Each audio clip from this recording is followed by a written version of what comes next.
오늘 이 시간은 예수의 죽음, 예수의 생명이라고 하는 제목으로 함께 말씀의 은혜를 나누고자 합니다.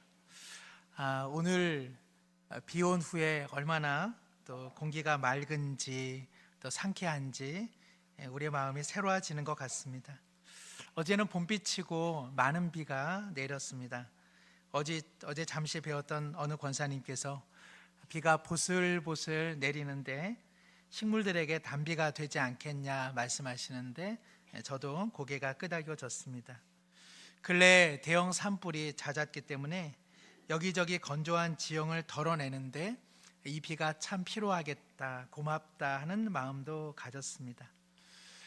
무엇보다도 사회적으로 갈등과 분노가 최고조에 달하였기 때문에 어쩌면 이 비는 우리 마음에 뿌려주는 하나님의 은혜의 단비가 아닌가, 극심한 분노와 소란함을 잠시 식혀주는 하나님의 은혜의 단비가 아닌가, 그런 생각을 해보았습니다. 세상의 소란스러움에 대해 오래전에 칠레의 시인 파블로 네루다라고 하는 한 시인은 그의 시에서 이렇게 이야기를 했습니다. 이제 12를 세면 우리 모두 침묵하자. 잠깐 동안만이라도 지구 위에 서서 어떠한 언어로도 말하지 말자. 우리 단 1초만이라도 멈추어 손도 움직이지 말자. 이미 다 오래전 일인 것 같지만 우리는 코로나19의 시간을 보냈습니다. 코로나19 때 우리가 경험한 것 중 하나는 코로나19의 아이러니, 역설적인 일이었는데요. 그것은 다름 아니라 사람들이 움직이지 않으니까 세상이 맑아지고 자연이 맑아졌다라는 것이죠. 사람들이 코로나19 때문에 행동에 제약이 있어서 움직임이 적어지니까 오히려 동물과 식물들이 잘 살아나더라는 이야기입니다. 간혹 그런 생각합니다. 세상을 오염시키고 세상을 가장 위험한 곳으로 만드는 이들은 누굴까? 나 할 것 없이 우리 사람이 아닌가, 그런 생각을 하게 되는 것이죠. 우리나라의 카이스트에 저명한 뇌과학자인 김대식 교수가 그런 말을 합니다. 인공지능 로봇의 발전 속도에 자신도 무척 놀라며 큰 기대를 갖고 있지만 동시에 큰 우려를 갖고 있다는 내용입니다. 무엇보다도 인공지능 로봇이 반복적인 계속된 학습 능력을 통해서 과연 이 지구라고 하는 것을 파괴시키는 가장 큰 위험 요소가 사람이다라는 결론을 얻게 된다면 인공지능 로봇은 지구를 지키기 위해서 인간을 공격하게 되지 않겠는가, 이러한 상상을 하게 될 때마다 그는 두려움에 사로잡힌다고 이야기합니다. 저도 이 이야기를 들으면서 문득 뒤통수가 시려워지는 그러한 느낌을 받았고, 동시에 부인하기 참 어려운 미래의 현실이 아닌가, 그런 생각도 했습니다. 이미 주전 6세기경에 하나님께서는 예레미야를 통해서 사람의 마음에 대해서 이렇게 말씀하셨습니다. 만물보다 거짓되고 심히 부패된 것, 그것은 마음이라 누가 능히 이를 알려마는 나 여호와는 심장을 살피며 폐부를 시험하고 각각 그의 행위와 그의 행실대로 보응하리니. 그렇죠. 사람은 완전하지 않을 뿐 아니라 사람은 심히 부패되어 있기 때문에 떠받들거나 그리고 높이 칭송할 존재는 되지 못합니다. 사람은 다 나와 같은 존재 아닙니까? 우리 자신도 우리 자신에 대해서 얼마나 많이 실망합니까? 이번 한 주 살아오시면서 참 나는 내가 봐도 내 자신이 사랑스러워, 이렇게 안아주신 분이 얼마나 계실까요? 너 참 못났다. 사람도 실망시키지만 우리 자신 스스로 우리를 실망시키는 경우는 얼마나 많습니까? 세상에 우리 자신보다 거듭거듭 각오와 결심을 하면서도 번번이 그 약속을 어기는 사람은 누굽니까? 우리 자신 아닙니까? 가장 믿어주지만 가장 실망을 안겨주는 사람, 누구라 할 것도 없죠. 우리 자신 아닙니까? 우리는 우리 자신에게 얼마나 잘해줍니까? 그러나 번번이 무정한 사람이 또 우리 자신 아닙니까? 오늘 성경 말씀 4장 7절에 바로 이러한 우리 인생을 성경은, 하나님은 질그릇이다라고 말씀하고 계십니다. 잘 아시는 프랑스의 화가 빈센트 반 고흐가 있습니다. 그는 젊은 날에 광산촌에서 전도사로 사역을 하였는데, 어느 날 광부 한 사람이 유리를 포장했던 천으로 윗돌이 옷을 입고 다니는 것을 보았습니다. 가난하기에 마땅한 옷이 없기에 그 유리잔을 포장했던 천으로 옷을 지어 입은 것이죠. 그가 입은 옷에는 인쇄 문구가 고스란히 적혀져 있었습니다. 부서지기 쉬운 물건이므로 주의해서 다룰 것. 고는 그 사람이 입고 있는 포장지 옷을 보면서 사람이란 얼마나 부서지기 쉽고 그리고 깨지기 쉬운 존재인가를 자각했다고 합니다. 성경은 이처럼 우리를 질그릇, 깨어지기 쉽고 그리고 부서지기 쉬운 인생이라고 고백하고 있습니다. 질그릇은 오늘 본문에 해당되는 고린도 후서의 배경인 고대 고린도 지역의 잡화점에서는 흔히 구입할 수 있는 싼값에 부서지기 쉬운 그릇을 의미합니다. 오늘 우리 시대로 이야기하면 잡화점이 어디 있을까요? 다이소 아닌가 싶습니다. 저희 가정도 덕성여대 앞에 있는 다이소를 간혹 가는데, 저희 집에서는 다이소에서 산 그릇이 꽤 있습니다. 다이소의 그릇은요, 싸면서도 또 하나같이 무겁고 또 무거우면서도 잘 깨지고, 깨지면 와장창 깨져서 그 파편이 날카롭기 때문에 저희 가정은 평소에는 잘 안 쓰고 특별한 손님들이 오실 때만 다이소의 그릇을 사용합니다. 소중히 다뤄야 되기 때문에 그렇습니다. 깨어지기 쉽고 깨어지면 날카롭고 그리고 파편이 되어 찌르는, 그래서 가급적이면 사용하지 않는 것이 좋지만 값싸게 사용할 수 있기에 누구나 사용하는 질그릇, 바로 우리 인생이 하나님 보시기에는 질그릇이다라고 말씀하고 있습니다. 성도 여러분께서는 자신을 그릇으로 표현하자면 어떤 그릇으로 생각하십니까? 나는 금그릇입니다. 나는 금그릇은 아니더라도 은그릇은 됩니다. 저는 금과 은은 아니더라도 동그릇은 됩니다. 번쩍번쩍 광택도 나고 깨지지도 않고, 사람들은 저를 금그릇, 은그릇, 동그릇으로 보고 저도 제 자신을 금이야 옥이야 얼마나 소중히 여기며 살아오는지 모릅니다 라고 말씀하시는 분 계실런지요? 어떻습니까? 우리 금그릇입니까? 우리 은그릇입니까? 스텐입니까? 스텐? 네. 우리 자신은 얼마나 금이 잘 갑니까? 얼마나 상처를 잘 받습니까? 얼마나 다른 사람 마음 아프게 하고 그리고 다른 사람 상처를 잘 주는지요? 그러다 보니까 우리의 삶에 깨지지 않은 곳이 없고 금 가지 않은 곳이 없죠.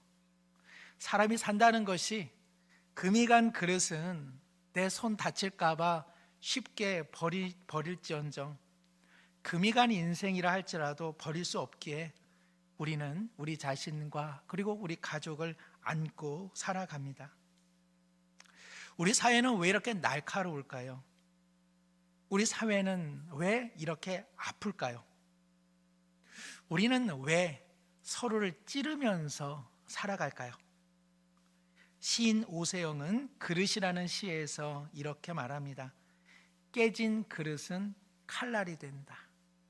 무엇이나 깨진 것은 칼이 된다. 일본에는 깨진 그릇이나 도자기를 버리지 않고 오히려 붙여서 아름다운 명품으로 만들어내는 기술이 있죠. 이를 킨츠키 기법이라고 하는데요, 이 깨진 부위를 옷과 같은 것으로 접착제, 염료를 발라서 그 부분에 소량의 금이나 은가루를 붙여 그 상처를 그대로 안되, 그러나 그것을 아름다운 모습으로 재사용하는 기법입니다. 하나님께서 우리를 그렇게 사용하시고 우리를 버리지 않으시고 그렇게 우리를 아껴 주시는 것 같습니다. 하나님은 우리가 깨어지기 쉬운 그릇이라, 질그릇이라 너 같은 것은 필요 없어, 깨지면 내다 버리지 아니하시고 오히려 그 깨어진 조각조각들을 다시 그리스도의 보혈로 이어주시는 것이죠. 우리는 깨어져 날카로운 칼이 되어서 우리 자신을 나도 모르게 찌르고, 그리고 사랑하는 이들마저 찌를 때에 우리 주님께서는 그 칼을 대신 받아주시고 깨어진 우리 질그릇 속에 하나님의 사랑, 그리스도를 담아내고 계시는 것입니다. 그래서 오늘 성경 7절은 이렇게 기록되어 있습니다. 우리 함께 읽겠습니다. 우리가 이 보배를 질그릇에 가졌으니 이는 심히 큰 능력은 하나님께 있고 우리에게 있지 아니함을 알게 하려 함이라. 여기 질그릇에 담긴 보배는 그리스도를 말씀합니다. 하나님께서는 금그릇, 은그릇, 동그릇, 그리고 스댕에다가 그리스도의 보혈을 담아내신 것 아니라 질그릇 같은 우리의 깨어진 삶에 자신의 아들을 담아내고 계시다고 말씀합니다. 무슨 뜻입니까? 소중하다는 것입니다. 깨어지고 칼이 되는 우리의 삶이라 할지라도 하나님께서는 자신의 아들을 거두지 않으심으로써 우리 인생을 포기하는 일은 없을 것이라고 우리에게 말씀하십니다. 갈라지고 금이 가는 우리 가정, 그 가정이 멋지지 않다 할지라도 하나님께서는 그리스도를 거둬내지 않으심으로써 아픔과 고통의 가정을 결코 포기하는 일은 없을 것이라고 말씀하고 계시는 것이죠. 그러므로 하나님께서는 우리 자신을 향해서도 결코 자신을 포기해서는 안 된다고 말씀하십니다. 질그릇 인생이라, 볼품없는 인생이라, 깨지고 금이 간 인생이라 우리 스스로 자신을 포기하고 파괴하는 일이 얼마나 많습니까? 그러나 우리 주님께서는 그렇지 않다고 말씀하십니다. 왜요? 금그릇, 은그릇 아닌 질그릇 가운데 그리스도가 현존하고 계시기 때문에 그렇습니다. 하나님께서는 가장 소중한 자신의 아들을 우리 인생 가운데 담아두심으로써 우리의 사는 삶이 우리의 힘과 능으로 되는 것 아니라 포기하지 않으시는 하나님의 능력에 있음을 거듭 기억하게 하고 계시는 것이죠.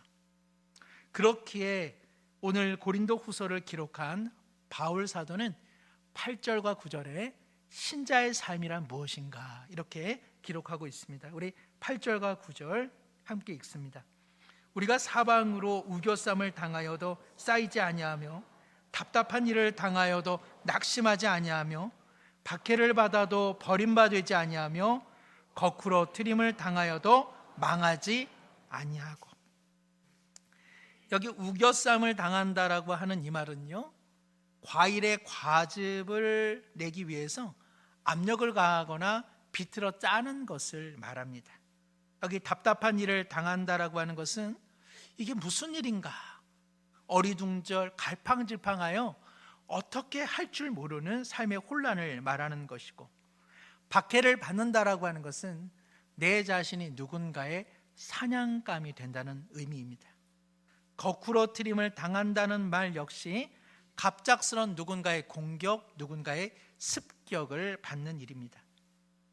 그러나 성경은 우겨쌈을 당하는 현실, 답답한 일로 어찌할 바 모르는 혼란스러운 현실, 누군가로부터 조롱과 핍박의 사냥감이 된 듯한 현실, 갑작스런 습격을 당한 현실이라 할지라도 믿는 신자의 삶은 결코 쌓이지 않을 것이며 낙심하지 않을 것이며 버림받지 않을 것이며 망하지 않는다고 말씀하십니다. 왜요?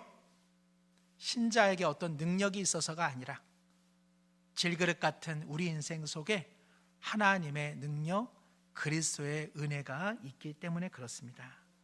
사랑하는 성도 여러분, 가만히 생각해 보십시오. 바울의 고백만이 아니죠. 오늘 우리가 그렇지 않습니까? 우리 인생을 가만히 돌아보면 우리가 이 자리에 선 것도 하나님의 은혜임을 우리 모두 절감하지 않습니까?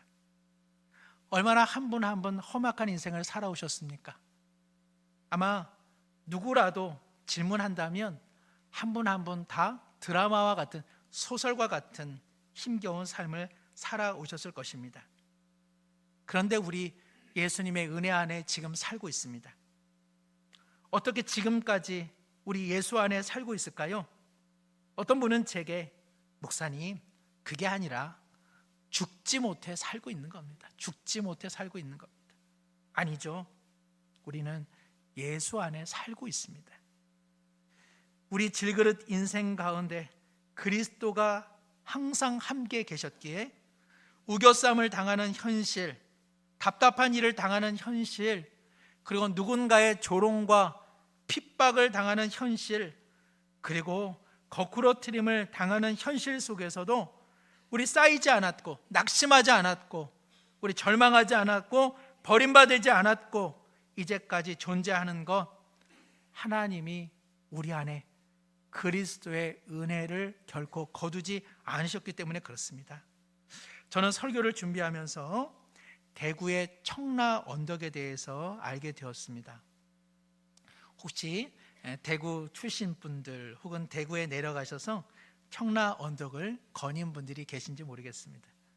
청라 언덕이 생소한 명칭이 일런지는 모르지만 박태준 작곡의 작사의 동무생각이라고 하는 가곡을 혹시 아신다면 그 가사에 청라 언덕이 등장하는 것을 아실 것입니다. 봄의 교향악이 울려 퍼지는 청라 언덕 위에 백합 필적에. 아시나요? 아시죠? 아시는 분은 불러보시겠습니까? 예.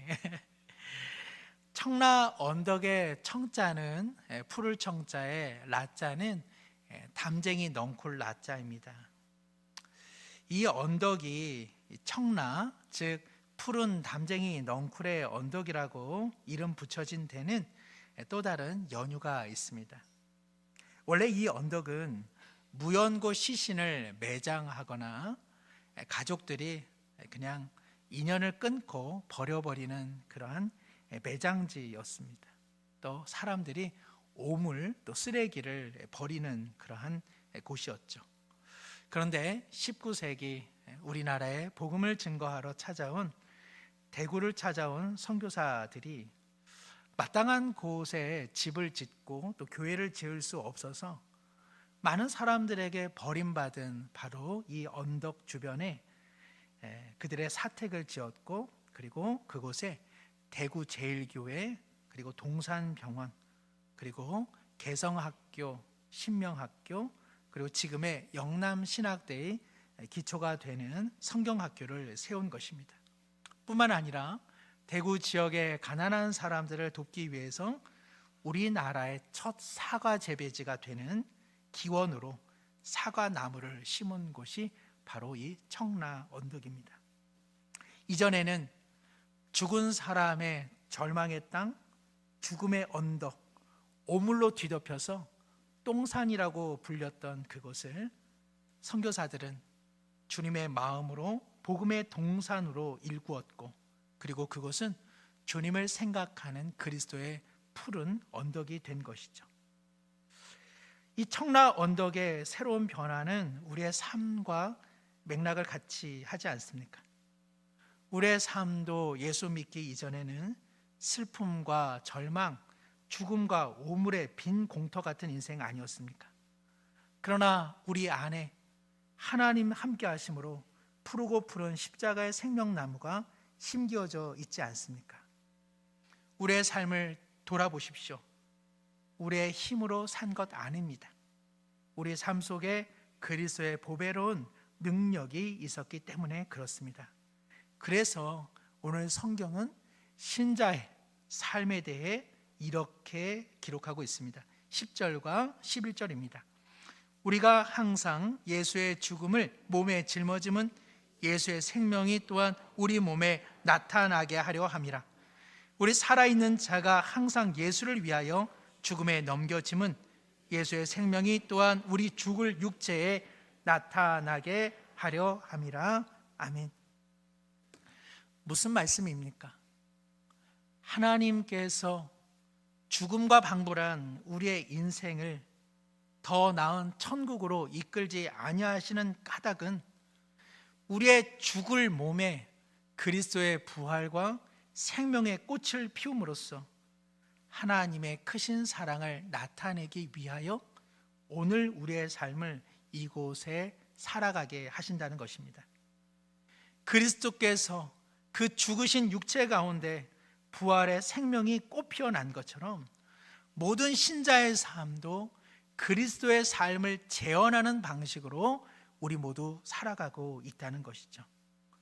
사랑하는 성도 여러분, 우리 모두도 때때로는 죽음과 같은 절망, 그리고 죽음과 같은 어려움, 그리고 세상에 오염된 것들로 뒤덮여져 어찌할 바 모르는 인생을 살아갑니다.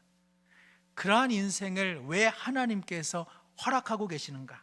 그것은 죽을 우리의 몸에 예수 그리스도의 생명과 부활의 꽃을 피움으로써 우리 모두는 우리 자신이 아니라 하나님의 은혜로 살아가고 있음을 깨닫게 하기 위함 때문입니다. 지난 금요 기도회 때 우리는 한 분의 간증 영상을 함께 보았습니다. 이지선 자매, 아마 한 교회의 집사님이실 테고 이화여대 출신으로 지금은 해당 학교의 교수로 재직해서 지금 섬기고 있는 분이죠. 아마 이지선 자매님 많은 분들 알고 계실 거예요. 23살 한창 아름다운 대학 시절 중 2000년 7월 30일 여느 때처럼 이화여대 대학에서 공부를 마치고 오빠의 차량을 통해 집으로 귀가를 하고 있었죠. 신호 대기였는데 만취 차량이 음주운전으로 추적을 당해서 과속을 하며 몰고 있던 중에 추돌 사고가 일어나서 타고 있던 이 자매의 자동차에 불이 났고 급기야 상반신에 불이 붙었습니다. 피부 재생은 고사하고 실은 죽기 일보 직전이었죠. 삶의 끝자락에서 호흡은 다시 시작되었지만 받아들일 수 없는 삶의 새로운 형편, 그리고 딱딱한 피부, 그리고 자신도 바라보기 참으로 어려웠던 그런 낯선 얼굴과 대면하는 것이 젊은 자매에게는 얼마나 힘겨웠겠습니까? 오랜 진통의 시간 속에 그녀는 거울에 비친 자신의 모습을 보게 되었습니다. 그리고 처음 본 사람, 낯선 사람과는 친해지기 위해서는 인사를 해야 하듯 자신을 향해서 지선아 안녕, 지선아 안녕, 그렇게 자기 자신을 받아들이기 시작했다고 합니다. 이분의 간증 내용 중 제게 인상 깊은 대목이 있었습니다. 그것은 자신을 사고를 당한 사람이라고 말하지 않고 언제부턴가는 나는 사고를 만난 사람이야 라고 말하기 시작했다는 것이죠. 분명 사고를 당하였고 피해자입니다. 그러나 그 피해 속에서도 하나님께서는 그 죽을 몸에 생명과 사랑의 꽃을 피워 홀로 고통받으며 살아가는 이들에게 위로의 통로자가 되게 하셨으므로 자신의 인생은 사고를 당한 것만이 아니라 사고를 만나 하나님을 만나 새로운 인생으로 살아가고 있기에 자신을 그저 피해자로 생각하지 않는다는 내용이었습니다. 사고를 당한 것을 넘어서서 사고와 만났다라고 하는 새로운 인식 속에 그녀는 비로소 아픔의 사고와 헤어질 수 있게 되었고, 그리고 지금의 인생을 새롭게 쓰게 되었다고 이야기합니다. 이지선 자매는 자신의 간증을 마치면서 혹여나 가장 깊은 절망과 고통 속에 마지막 희망을 얻으려 하는 분들이 있다면 자기를 꼭 기억해 주면 좋겠다는 말을 하면서 이사야 61장 3절의 말씀이 자신의 인생의 말씀이라고 읽었습니다. 우리 이사야 61장 3절 함께 읽겠습니다. 무릇 시온에서 슬퍼하는 자에게 희락을 주어 그 죄를 대신하며 기쁨의 기름으로 그 슬픔을 대신하며 찬송의 옷으로 그 근심을 대신하시고 그들의 의의 나무 곧 여호와께서 심으신 그 영광을 나타날 자라 일컬음을 받게 하려 하심이라. 아멘. 슬퍼하는 자, 저주받은 자, 망하는 자라 모든 사람들이 연을 끊을 때에 하나님께서는 그 고통스러운 인생에 기쁨을 주시고 수치의 죄를 뒤집은 인생 가운데 기쁨의 기름으로 닦아주시며 근심을 대신하여 찬송의 옷을 입혀주시고 황무한 인생 가운데 하나님의 열매를 맺는 풍성한 생명의 나무를 심어주시는 분이라고 고백하고 있는 것이죠. 말씀을 맺습니다. 어제는 많은 비가 옴에도 불구하고 전도부 부원들이 오셔서 전도부 사무실과 물품을 정리하시고 또 미아부 분들이 오셔서 고난주간과 부활절이 있는 교회당을 좀 더 어떻게 조성해 볼까 연일 분주한 하루를 보냈습니다. 아시는 것처럼 우리 호산나 찬양대는 2달여 동안 매 주일 늦은 시간까지 부활절 칸타타를 준비하고 계시고 금주에는 성찬식을 준비하기 위해서 권사회가 또 대청소를 준비하는 여전도의 분들이 바빠지십니다. 예전에는 봄이 3월이라 생각했는데 올해는 4월이 봄이구나 하는 생각을 갖게 됩니다.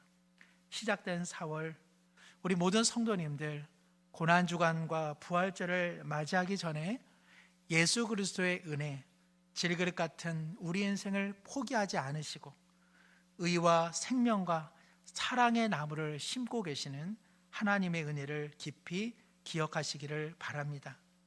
수요 예배 또 금요 기도회 등등에도 오셔서 일상 가운데 하나님의 은혜를 기억하시고 개인과 그리고 가정과 나라를 위하여 기도하는 일정한 시간들을 가지시기를 바랍니다.